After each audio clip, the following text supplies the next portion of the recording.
silver just pushed back above $30 an ounce. Let me say that again because it actually happened. Silver reclaimed the $30 mark while gold continues to hold steady above $2,900. And when you see these two metals moving in tandem like this, with the gold to silver ratio tightening the way it is, the entire market sits up and pays attention. But here's the question that I want you to sit with for just a moment before we go any further. Do you actually understand what is happening right now? Or are you just watching the charts move hoping that green means good and red means bad? Because I will tell you something that most financial influencers will not tell you. The difference between someone who builds lasting wealth in commodities and someone who buys high and sells low in a panic is not intelligence. It is not insider connections. It is not even having more money to start with.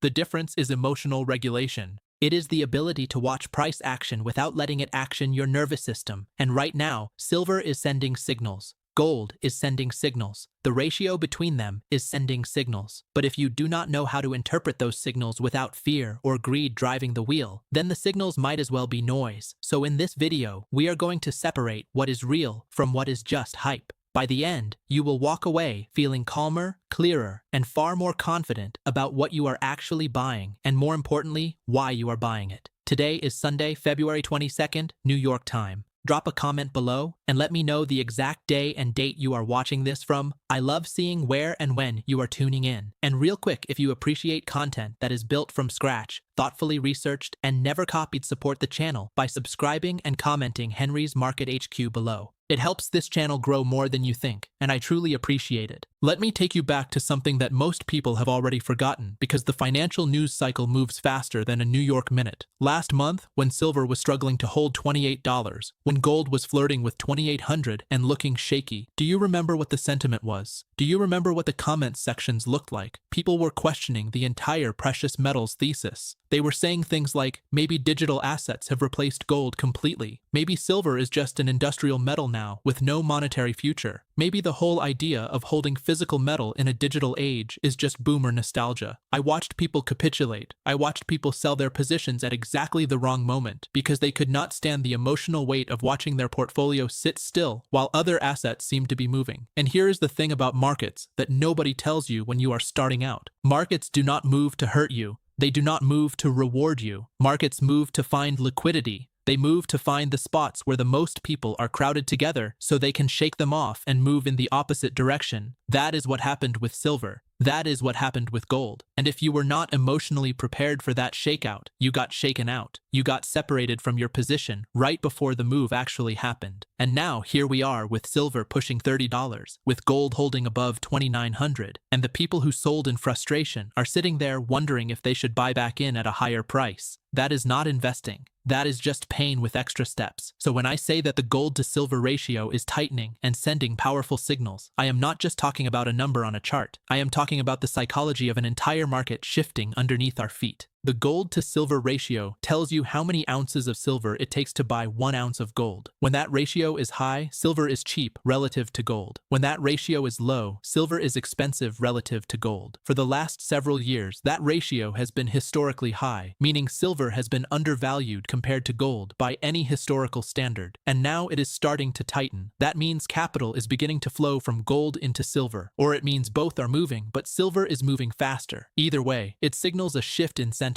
It signals that the people with the big money, the institutions, the funds, the players who move markets, are starting to look at silver differently. They are starting to see value where before they saw just another commodity. And when that happens, when the big money starts to rotate, the moves can happen fast. They can happen violently, and they can leave the average retail trader standing there wondering what hit them. But here is where I need you to pay really close attention, because this is the part that separates the people who will make money in this environment from the people who will lose it. The price moving up is not the signal to buy. The price moving up is the confirmation of a signal that already happened. The real signal, the one that matters, happened weeks ago when sentiment was at its worst. It happened when the comments were negative, when the headlines were bearish, when your friends were telling you that you were crazy for holding physical metal in a modern portfolio. That was the signal. That was the moment when the people who understood the game were accumulating, while the people who did not understand the game were panicking. And I am not telling you this to make you feel bad about whatever decisions you made last month. I am telling you this because the exact same dynamic is going to play out again. It might play out next week, it might play out next month, It might play out 6 months from now when silver is at $35 or $40 and everyone is suddenly bullish again and telling you that silver is going to $100 and you should load up the truck right here right now. That is when the real test comes. That is when you have to remember that the crowd is almost always wrong at the extremes. The crowd is bullish at the top and bearish at the bottom. That is not an opinion. That is just market history repeating itself over and over and over again because human psychology does not change. We are the same animals we were 100 years ago, 1,000 years ago. We get greedy when prices are high and fearful when prices are low. And the only way to beat that cycle is to build a framework that does not depend on your emotions in the moment. You have to have a system. You have to have a thesis. You have to know why you own what you own so that when the price drops and everyone else is screaming sell, you can look at your thesis and ask yourself a simple question. Has anything about my reason for owning this changed? Or is the price just lower? Because if your reason for owning something is sound, if your thesis is intact, then a lower price is not a tragedy. A lower price is an opportunity. But if you do not have a thesis, if you are just owning something because you heard someone on the internet say it was going up, then a lower price is a crisis. Then a lower price makes you question everything. Then a lower price makes you sell at exactly the wrong moment. And that is why most people lose money in markets.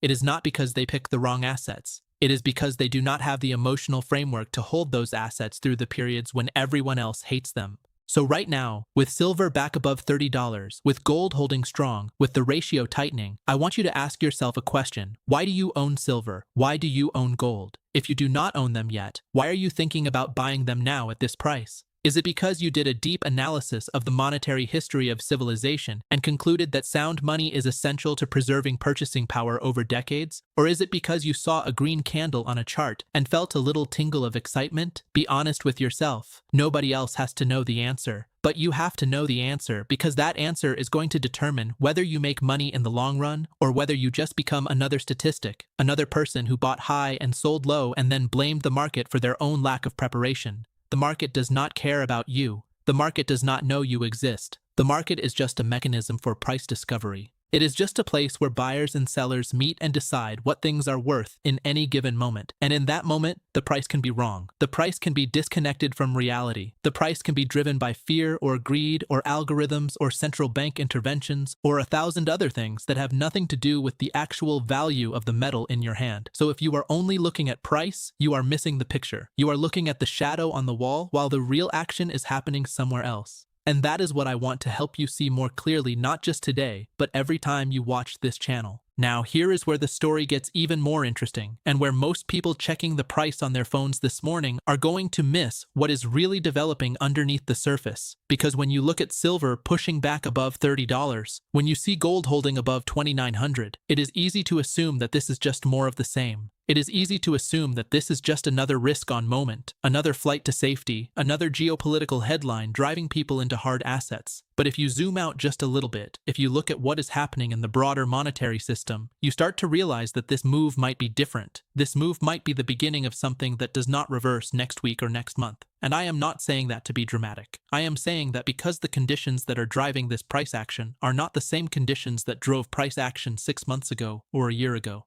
The world has changed, the monetary landscape has shifted, and the assets that were just alternative investments are starting to look like the only game in town for anyone who wants to preserve purchasing power over the long haul. Let me explain what I mean by that because this is important. For the last 15 years, since the 2008 financial crisis, we have been living in an experimental monetary environment. Central banks around the world have been printing money at rates that would have been unthinkable to previous generations. They have been keeping interest rates artificially low. They have been bailing out institutions that were too big to fail, and for most of that 15 years, the experiment seemed to be working. Inflation stayed low, economies kept growing, the stock market went up and up and up, and people started to believe that maybe the old rules no longer applied. Maybe we had transcended the boom and bust cycle. Maybe we had found a way to print money forever without consequences. But here is the thing about consequences. They do not disappear just because you ignore them. They just pile up somewhere else, waiting for their moment. And that moment is now arriving.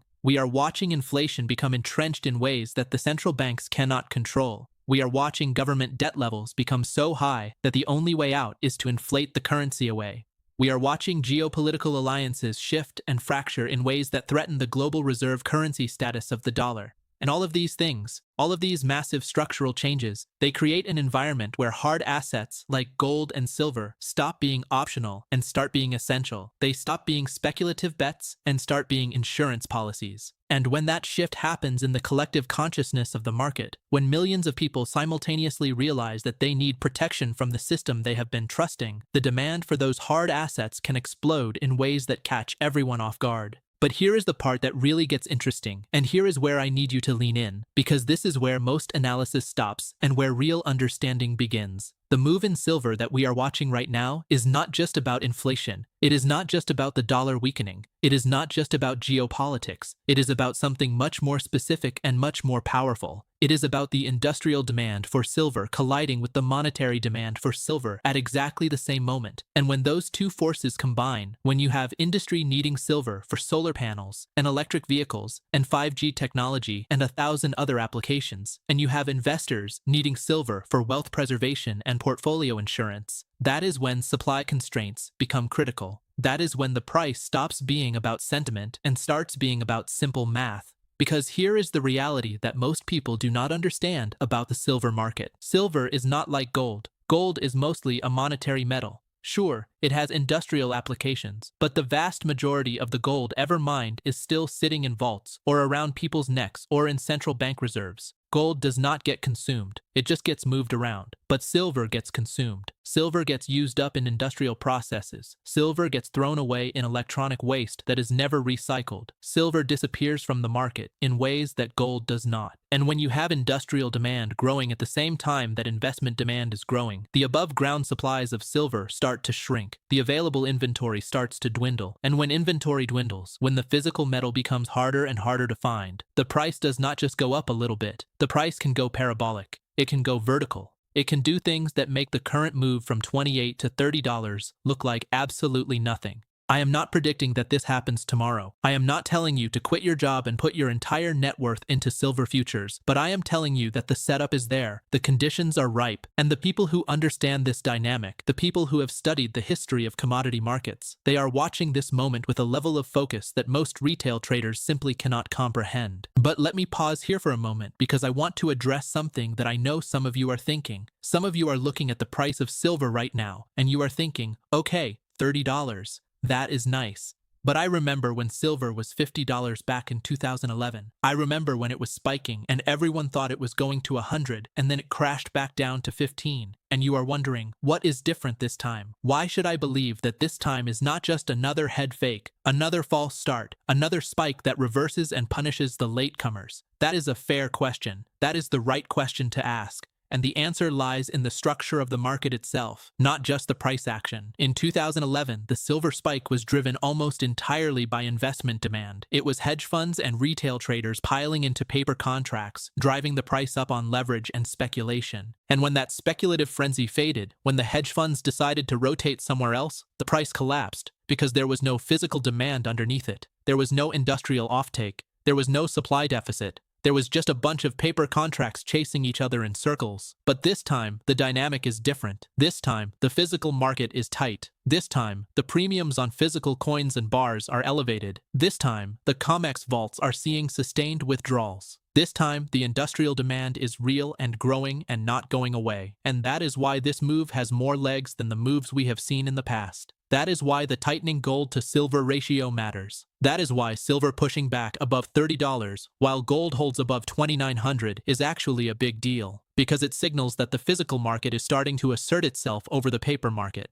It signals that the people who actually want to take delivery of metal, who actually want to hold it in their hands, are starting to outbid the people who just want to trade futures contracts and never see an ounce of real silver. And when that dynamic shifts, when the physical market starts to lead the paper market, the price discovery process changes. It becomes less about sentiment and more about availability. It becomes less about what people think silver should be worth and more about what people are willing to pay to actually get their hands on it. And this is where I want to circle back to something I mentioned earlier because it is absolutely critical to how you should be thinking about your own position right now. The emotional component of this cannot be overstated. When you own physical silver, when you have actual metal in your possession, you are doing something that most market participants simply do not understand. You are removing yourself from the derivative casino. You are taking yourself out of the game where counterparty risk exists, where paper contracts can be settled in cash, where the whole system runs on trust, in institutions that may or may not deserve that trust. And that separation, that move from paper to physical, it changes your psychology in ways that are incredibly beneficial. Because when you hold the metal, when you can touch it and feel it and know that it exists independently of any bank or brokerage or government, you stop caring so much about the daily price fluctuations. You stop checking the chart every 5 minutes. You stop panicking when the price drops because you know that the value of what you hold is not determined by today's print.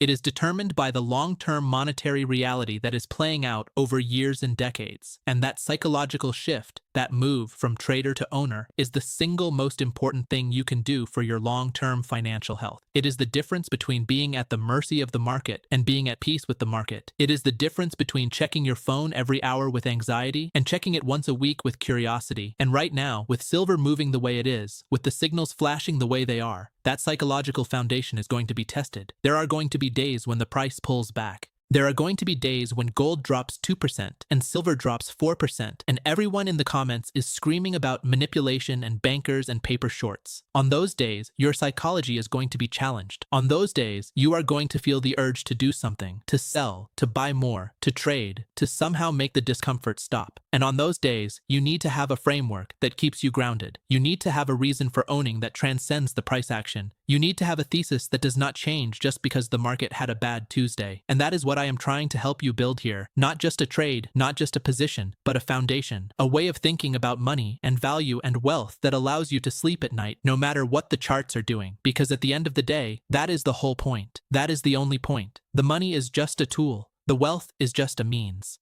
The real goal is freedom, is peace, is the ability to live your life without being controlled by financial fear. And if you can get that, if you can build that, then the price of silver becomes almost secondary. It becomes just a number on a screen instead of the thing that determines whether you feel safe in your own skin. So now we arrive at the moment where we have to talk about what happens next, because that is the question everyone wants answered. What does this mean for next week? What does this mean for next month? What does this mean for my portfolio right now? And I am going to answer those questions, but I am going to answer them in a way that might frustrate you at first, because I am not going to give you a price target. I am not going to tell you that silver is going to $35 by Friday, or $40 by next month, or $100 by the end of the year. I do not know those numbers, and neither does anyone else who is being honest with you. Anyone who gives you a specific price target with a specific date is either selling something or fooling themselves or both. What I can tell you is what the conditions are. I can tell you what the signals are saying. I can tell you what to watch for and how to think about your own position as the market evolves. And that is actually more valuable than a price target because it gives you a framework instead of a guess. It gives you a way to navigate instead of just a destination to hope for. So let me walk you through what I am watching heading into next week and beyond, because the tightening gold to silver ratio is just one piece of a much larger puzzle. I am watching the dollar index because the relationship between the dollar and precious metals is one of the most reliable in all of finance. When the dollar weakens, gold and silver tend to strengthen. When the dollar strengthens, they tend to weaken. And right now, the dollar is showing signs of vulnerability that it has not shown in years. I am watching interest rates because real rates, meaning rates adjusted for inflation, are what determine the opportunity cost of holding non-yielding assets like gold and silver. When real rates are negative, which they are right now, holding metals makes sense because you are not giving up anything by not being in bonds. I am watching the bond market itself because the treasury market is where the real action happens. The treasury market is the foundation of the entire global financial system, and when that foundation starts to crack, when people start questioning the safety of US government debt, that is when gold and silver truly shine. And I am watching central bank behavior because the central banks have been buying gold at a pace we have not seen since the end of the Bretton Woods system. They are diversifying away from the dollar. They are preparing for a world where the dollar is no longer the undisputed reserve currency. And when central banks buy gold, they are not doing it for a quick trade. They are doing it for strategic reasons that span decades. They are sending a signal that the people at the highest levels of financial power no longer trust the system the way they used to. And if they do not trust it, why should you? But here is where I need to insert a note of caution, because it would be irresponsible of me to paint a picture of endless upside without acknowledging the risks. And there are risks. There are always risks. The biggest risk right now is that the market gets ahead of itself. The biggest risk is that the enthusiasm we are seeing, the tightening ratio, the push above $30, all of it attracts the wrong kind of attention. It attracts the speculators. It attracts the people who are just chasing momentum. It attracts the crowd that piles in at the top and then panics at the first sign of a pullback. And when that crowd gets in, when the sentiment becomes too bullish too quickly, that is when the market becomes vulnerable to a shakeout. That is when the commercials, the big players who actually move the market, can step in and take the other side of the trade. They can drive the price down just enough to shake out the weak hands, to force the latecomers to sell at a loss, to reset the sentiment before the next leg higher. And if that happens, if we get a sharp pullback in the next few weeks, that is not a reason to panic. That is not a sign that the thesis is wrong. That is just the market doing what markets do. That is just price discovery in action. The question is whether you are prepared for it. The question is whether you have the emotional and financial discipline to sit through that pullback without selling everything in a fit of frustration. Because if you sell in that moment, if you capitulate when the price drops and the sentiment turns negative and the comments section is full of people screaming about manipulation, you will have taken a temporary fluctuation and turned it into a permanent loss. You will have done exactly what the big players want you to do. You will have transferred your wealth to someone else who was patient enough to wait for the moment when you gave up. And this brings me to something that I think about constantly when I look at the markets and when I look at the people who participate in them. The difference between success and failure in almost any endeavor is not talent. It is not intelligence. It is not even hard work, although that helps. The difference is the ability to tolerate discomfort for longer than the other person can tolerate it. That is it. That is the whole game.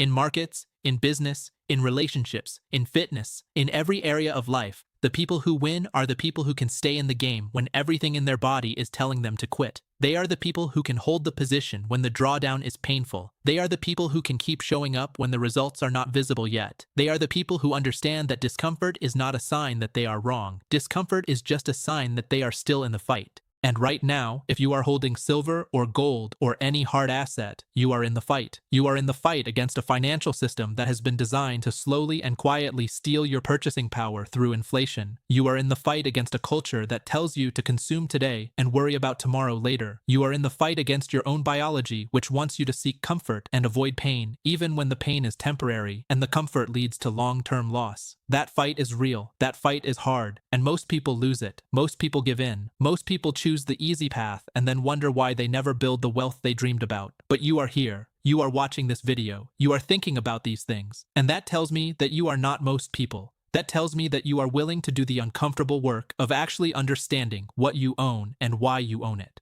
And that gives you an edge that no amount of market analysis can replace. So as we head into next week, as we watch silver test this $30 level, as we watch gold hold above 2,900, as we watch the ratio tighten and the signals flash, I want you to remember something. Remember that the price on your screen right now is just a snapshot. It is just one moment in an endless series of moments. It is not the final destination. It is not the ultimate truth about the value of what you hold. It is just what one person was willing to pay and another person was willing to accept at this particular instant in time. And that instant will pass. That price will change. There will be higher moments and lower moments and moments that make you question everything you thought you knew. Through all of it, the metal remains the same. The silver in your hand, the gold in your safe. It does not change. It does not care what the price is today. It just sits there, being itself, waiting for the world to recognize its value again. And eventually, the world will. Eventually, the monetary system will run into the limits of its own design. Eventually, the printing presses will slow down, not because anyone wants them to, but because they have to. And when that happens, when the music stops and everyone is looking for a chair, the people who have real assets, tangible assets, assets that cannot be printed into oblivion, those people will be just fine. They will be more than fine. They will be the ones who understood that the game was rigged from the start and chose to play a different game instead. They will be the ones who read the history books and realize that every fiat currency in the history of the world has eventually gone to zero. Every single one.